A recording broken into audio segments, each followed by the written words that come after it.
Welcome to intellectuals Avenue. आज हम William Shakespeare की सोनेट नंबर 15 को डिस्कस करेंगे, जिसका टाइटल है when I consider everything that grows. ये सोनेट विलियम शेक्सपियर की उन 154 सोनेट्स में से एक है जो कि रेनेसांस एरा में 1609 में पब्लिश हुई। इन सोनेट्स को 3 ग्रुप्स में डिवाइड किया गया है। फर्स्ट ग्रुप को फेयर यूथ का नाम दिया गया, जो कि फर्स्ट से लेकर 126 सोनेट्स पर कंसिस्टेड था, और सेकंड ग्रुप का नाम है द डार्क लेडी। ये 127 से लेकर 152 सोनेट्स तक कंसिस्टेड है। उसके बाद थर्ड ग्रुप का नाम है द ग्रीक सोनेट्स। ये 153 और 154 यानी लास्ट 2 सोनेट्स पर कंसिस्टेड है। इसके अलावा भी विलियम शेक्सपियर ने अपने डिफरेंट प्लेज में सोनेट्स को लिखा, जैसा कि Romeo and Juliet, Henry V, loves labour lost और एडवर्ड III में इसने कुछ सोनेट्स को शामिल किया। सोनेट का मतलब है 14 लाइंस पर कंसिस्टेड पोएम। सोनेट को डिटेल में समझने के लिए इसी चैनल यानी इंटेलेक्चुअल्स एवेन्यू पर लिटरेरी टर्म्स या फिगर ऑफ स्पीच की प्लेलिस्ट को विजिट करें। इसके साथ साथ सोनेट पर कंसिस्टेड लेक्चर का लिंक नीचे डिस्क्रिप्शन बॉक्स में भी मौजूद है। ये पोएम 3 क्वार्ट्रेन्स और 1 कपलेट पर कंसिस्टेड है। क्वार्ट्रेन 4 लाइंस पर कंसिस्टेड स्टैंजा को कहते हैं और कपलेट 2 लाइंस पर कंसिस्टेड स्टैंजा को कहते हैं। तो इस तरह से 3 क्वार्ट्रेन्स और 1 कपलेट पर कंसिस्टेड होने की वजह से इस पोएम की टोटल लाइंस की स्ट्रेंथ है 14। इस पोएम में पोइट ने यही बताने की कोशिश की है कि जो फेयर यूथ है, अगर उसकी डेथ भी हो गई तो फिर भी उसका नाम पोइट की पोएम्स की शक्ल में हमेशा ज़िंदा रहेगा। पोइट कहता है व्हेन आई कंसीडर, जब मैं तसव्वुर करता हूँ, जब मैं ख्याल करता हूँ, everything, her cheese, that grows, जो कि परवान चढ़ती है, जो कि बढ़ती है, जो कि अफजाइश पाती है, होल्ड्स इन परफेक्शन, वो एक वक्त आता है तकमील हासिल कर लेती है, मुकम्मल हो जाती है और वो उरूज हासिल कर लेती है, बट अ लिटिल मोमेंट, लेकिन एक लम्हे के लिए। यानी जो भी चीज़ परवान चढ़ती है वो एक ना एक दिन परफेक्ट तो हो जाती है, मुकम्मल तो हो जाती है, लेकिन ये तकमील का जो वक्त है वो बहुत ही मुख्तसर होता है। यानी किसी भी चीज़ का उरूज बहुत ही मखसूस और मुख्तसर मुद्दत के लिए होता है। यानी किसी भी चीज़ का उरूज मुस्तकिल और परमानेंट नहीं होता। दैट दिस ह्यूज स्टेज, और ये जो बड़ा सा स्टेज है, यानी ये जो हमारी ज़मीन है, ये जो हमारी दुनिया है, प्रेजेंट, ये पेश करती है, नॉट बट शोज़, और ये सिवाय इसके कुछ भी नहीं जाहिर करती, whereon the stars in secret influence comment, जहाँ पर सितारे अपने मख्फी असर में तबसरे करते हैं। यानी जो हमारी ज़मीन है, इस पर सितारे मख्फी तौर पर यानी खुफिया तौर पर तबसरे करते हैं। यानी आसमान के और सितारों के जो हालात हैं वो हमारी ज़मीन पर डायरेक्ट असरअंदाज होते हैं। व्हेन आई परसीव, जब मैं ये तसव्वुर करता हूँ, जब मैं ये ख्याल करता हूँ, that man as plants increase, कि इंसान भी पौधों ही की तरह नशोनुमा पाते हैं, cheered and checked even by the self same sky, और ये इंसान पौधों की तरह परवरिश पाकर बहुत ज़्यादा खुशी महसूस करते हैं और ये आसमान के ज़ेर असर आ जाते हैं। यानी जिस तरह से पौधों पर आसमान का यानी धूप का असर होता है, इसी तरह से मज़ाहिर फ़ितरत का इंसानी ज़िंदगी पर भी बहुत गहरा असर होता है, और आसमान से ही पौधों और दीगर मखलूक़ात की तरह इंसानों के फ़ैसले भी आसमानों से ही सुनाए जाते हैं। Want in their youthful SAP, और तमाम इंसान अपनी जवानी से भरपूर क़व्वत पर बहुत ज़्यादा इतराते हैं, बहुत ज़्यादा फ़ख्र महसूस करते हैं। एट हाइट डिक्रीज़, लेकिन फिर क्या होता है कि अचानक ही इनका जो उरूज है, इनकी जो बुलंदी है वो ज़वाल पजीर होना शुरू हो जाती है। यानी इंसान की क़ुव्वत में, इंसान की ताकत में कमी आना शुरू हो जाती है। And we are their brave state out of memory, और इसकी जो जिस्मानी क़ुव्वत है वो लोगों के हाफ़ज़े से महव हो जाती है। यानी इंसान उसकी ताकत को भूल जाते हैं। यानी जब इंसान ताकत में होता है, इंसान भरपूर जवान होता है, तो लोग उसको याद रखते हैं, उसकी ताकत और उसकी जवानी लोगों के जहन में होती है। लेकिन जैसे ही इंसान की ताकत ख़त्म होती है, इंसान की जवानी उसका साथ छोड़ती है, लोग उसकी जवानी को भुला देते हैं।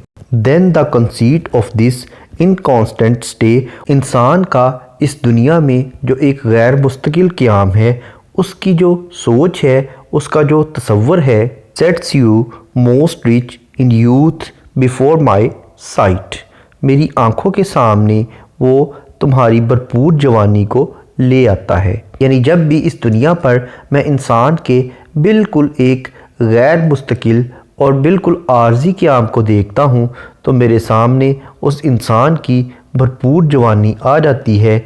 Where wasteful time debate with decay, जहाँ फजूल कामों में गुज़रता हुआ वक्त तबाही और ज़वाल के साथ गुफ्तगू कर रहा होता है। To change your day of youth to sullied night, कि तुम्हारी जवानी को दागदार रात में किस तरह से तब्दील कर दिया जाए। यानी जब इंसान जवान होता है तो वक्त और तबाही आपस में ये मज़ाकरात करते हैं कि इस इंसान की जवानी को किस तरह से रात में तब्दील कर दिया जाए, कि इंसान की जवानी जो है इसे किस तरह से मौत की तरफ धकेल दिया जाए। And all in war with time for love of you, और तुम्हारी मोहब्बत की खातर मैं वक्त के साथ जंग लड़ रहा हूँ। As he takes from you, क्योंकि जैसे ही वो तुम्हारी जवानी छीनने के लिए तुम पर हमला करता है, आई एनग्राफ्ट यू न्यू, तो मैं तुम्हें अपनी शायरी में दोबारा से पेवस्त कर देता हूँ। यानी मैं कलम उठाता हूँ और तुम्हारा ज़िक्र अपनी शायरी में करना शुरू कर देता हूँ, ताकि तुम हमेशा मेरी शायरी में ज़िंदा रह सको। तो पॉइंट ने यह कहने की कोशिश की है कि इंसान की जो खूबसूरती और जवानी है, ये आर्जी चीज़ें हैं, ये ख़त्म हो जाती हैं, ये बहुत ही मुख्तसर दौरानिए के लिए आती हैं। और जैसे ही इंसान जवान और ख़ूबसूरत होता है, तो वक्त और तबाही ये आपस में मुकालमा करते हैं कि इंसान को मौत की तरफ धकेल दिया जाए। और जैसे ही इंसान की जवानी ख़त्म होती है, तो लोगों की यादाश्त से वो जवानी और ख़ूबसूरती महव हो जाती है। तो एंड पर वो अपनी बिलव्ड को मुखातब करते हुए कहता है कि ए मेरी महबूबा, मैं जब भी मौत को देखता हूँ कि वो तुम्हारी तरफ आ रही है और वो तुमसे तुम्हारी खूबसूरती और जवानी छीन लेगी, तो मैं फ़ौरन कलम उठाता हूँ, तुम्हारी जवानी और तुम्हारी खूबसूरती को अपनी पोइम्स में लिखना शुरू कर देता हूँ। चूँकि मेरी पोइम्स, मेरी पोइट्री इमोर्टल है, तो मेरी पोइम्स में लिखे जाने की वजह से तुम भी इमोर्टल यानी लाफानी हो जाती हो। इस पोइम का इंट्रोडक्शन, ग्लॉसरी, ट्रांसलेशन और एक्सप्लेनेशन को देखने के बाद अब हम आते हैं इस पोइम में यूज़ होने वाली लिटरेरी टर्म्स और फिगर ऑफ स्पीच की जानिब। सबसे पहले हम देखेंगे मीटर। इस पोइम में आइम्बिक पेंटामीटर यूज़ किया गया है, यानी इसमें टोटल 5 फीट हैं और 10 सिलेबल्स हैं। First syllable unstressed, second stressed है। इस तरह से ऑनवर्ड्स ये सिलसिला चलता है। नेक्स्ट है राइम स्कीम। इस पोइम की राइम स्कीम है A B C D E F G G, यानी फर्स्ट और थर्ड लाइंस आपस में राइम्ड है, सेकंड लाइन फोर्थ के साथ राइम्ड है, फिफ्थ सेवन्थ के साथ, सिक्स्थ एट्थ के साथ, नाइन्थ 11th के साथ, 10th 12th लाइन के साथ राइम्ड है, और लास्ट 2 लाइन्स यानी 13th और 14th लाइन आपस में राइम्ड है। जैसा कि फर्स्ट लाइन का लास्ट वर्ड है ग्रोज, थर्ड लाइन का लास्ट वर्ड है shows, grows shows, second line का लास्ट वर्ड है मोमेंट और फोर्थ लाइन का लास्ट वर्ड है कमेंट, मोमेंट कमेंट। इसी तरह से increase, decrease, sky, memory, stay, decay, site, night, और लास्ट 2 लाइन्स आपस में राइम्ड है यानी यू न्यू। नेक्स्ट है एंडेममेंट। एंजॉयमेंट का मतलब है कि अगर किसी लाइन को पढ़ने के बाद उसकी प्रॉपर अंडरस्टैंडिंग डेवलप हो जाए तो ऐसी लाइन को एंड स्टॉप लाइन कहते हैं, लेकिन अगर किसी लाइन को पढ़ने के बाद उसकी प्रॉपर अंडरस्टैंडिंग डेवलप ना हो तो ऐसी लाइन को रन ऑन लाइन कहते हैं और इस टेक्निक को एंजॉयमेंट कहते हैं। इस पोएम में एंजॉयमेंट का बहुत ज़्यादा इस्तेमाल किया गया है, जैसा कि लाइन नंबर 1 एक रन ऑन लाइन है जिसमें पोएट कहता है when I consider everything that growth, जब मैं ये तसव्वुर करता हूँ कि हर वो चीज़ जो कि बढ़ती है। अब वो चीज़ क्या करती है वो नेक्स्ट लाइन यानी लाइन नंबर 2 में बयान करता है होल्ड्स इन परफेक्शन, वो बहुत जल्द तकमील को पा लेती है। नेक्स्ट है मेटाफर। मेटाफर का मतलब है किसी क्वालिटी की बेस पर किसी चीज़ को उससे बेटर या वर्स चीज़ डिक्लेयर कर देना, जैसा कि लाइन नंबर 3 में वो कहता है दैट दिस ह्यूज स्टेज, यानी वो इस दुनिया को ह्यूज स्टेज डिक्लेयर कर रहा है। नेक्स्ट है पर्सोनिफिकेशन।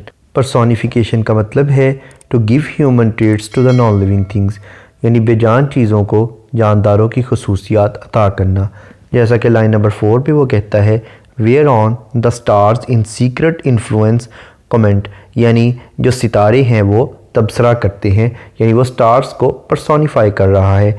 उसके बाद लाइन नंबर 11 में वो कहता है their wasteful time debates with decay, यानी वो टाइम और डिके इन दोनों को पर्सोनिफाई कर रहा है। नेक्स्ट है इंटरनल राइम। इसका मतलब है कि अगर पोइट किसी पोइम की एक ही लाइन में 2 या 2 से ज़्यादा राइम्ड वर्ड यूज़ करे तो इसे इंटरनल राइम कहते हैं, जैसा कि लाइन नंबर 5 में परसीव इंक्रीज, लाइन नंबर 5 में again when man, line number 8 में ब्रेव स्टेट। नेक्स्ट है सिमिली। सिमिली का मतलब है to compare two different things on the base of same traits, दो मुख्तलिफ चीज़ों का एक जैसी सिफात की बेस पर मुआवजा करना, जैसा कि लाइन नंबर 5 में वो कहता है when I perceive that man as plants increase, कि इंसान और पौधे बिल्कुल एक ही तरह से बढ़ते हैं, यानी वो इंसानों और पौधों को कंपेयर कर रहा है। नेक्स्ट है कायुरा। कायुरा का मतलब है कि अगर पोइट किसी लाइन में पॉज या ब्रेक लेने के लिए कोई पंक्चुएशन मार्क यूज़ करे तो उसे कायुरा कहते हैं, जैसा कि लाइन नंबर 14 में as he takes from you के बाद कॉमा यूज़ किया गया है। नेक्स्ट है एलिट्रेशन। एलिट्रेशन का मतलब है बिगिनिंग ऑफ 2 और more than 2 words in the same line with the same letter और साउंड, यानी 2 या 2 से ज़्यादा अल्फाज का एक ही हरफ या एक ही आवाज़ से शुरू होना, जैसा कि लाइन नंबर 3 में दैट दिस, लाइन नंबर 4 में स्टार्स सीक्रेट, लाइन नंबर 5 में परसीव प्लांट्स, लाइन नंबर 6 में चीयर्ड चेक्ड, लाइन नंबर 10 में सैट्स साइट, लाइन नंबर 11 में डिबेट डिके। नेक्स्ट है कॉन्सोनेंट्स। कॉन्सोनेंट्स का मतलब है use of same consonant letter in the different words of the same line, यानी एक ही लाइन के मुख्तलिफ अल्फाज में एक ही कॉन्सोनेंट लेटर का इस्तेमाल करना, जैसा कि लाइन नंबर 2 में इन और परफेक्शन, इन दोनों वर्ड्स के एंड पर एन लेटर यूज़ हुआ है जो कि कॉन्सोनेंट लेटर है। उसके बाद लाइन नंबर 2 में but little moment, line number 3 में that not but, line number 4 में सीक्रेट कमेंट, लाइन नंबर 5 में व्हेन मैन। नेक्स्ट है एसोनेंस।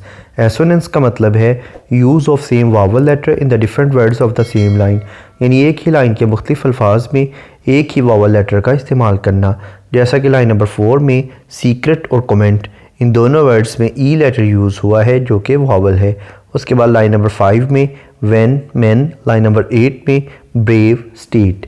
इसके अलावा कुछ इमेजेस भी इस पोएम में यूज़ किए गए हैं, जैसा कि huge stage, stars, man, plants, sky, night. इसके अलावा पोइट ने इस पोएम में जक्सटापोजिशन को यूज़ किया है, यानी एक तरफ तो वो इंसान की डेथ का जिक्र करता है और दूसरी तरफ वो इंसान के इमोर्टल होने का जिक्र करता है।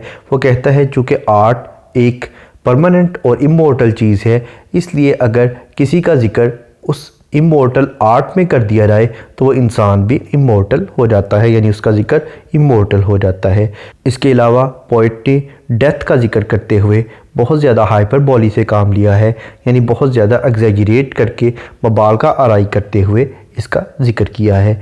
उसके बाद अगर हम इस पोएम के थीम को देखें तो इसमें नेचर का जिक्र मिलता है, डेथ का जिक्र मिलता है और परमानेंस ऑफ आर्ट का जिक्र मिलता है कि आर्ट, पोइट्री, लिटरेचर ये एक परमानेंट चीज़ है। जिस इंसान का जिक्र लिटरेचर में आ जाए तो वो भी परमानेंट और इमोर्टल हो जाता है। यहाँ पर यह पोएम इख्तिताम पजीर हुई।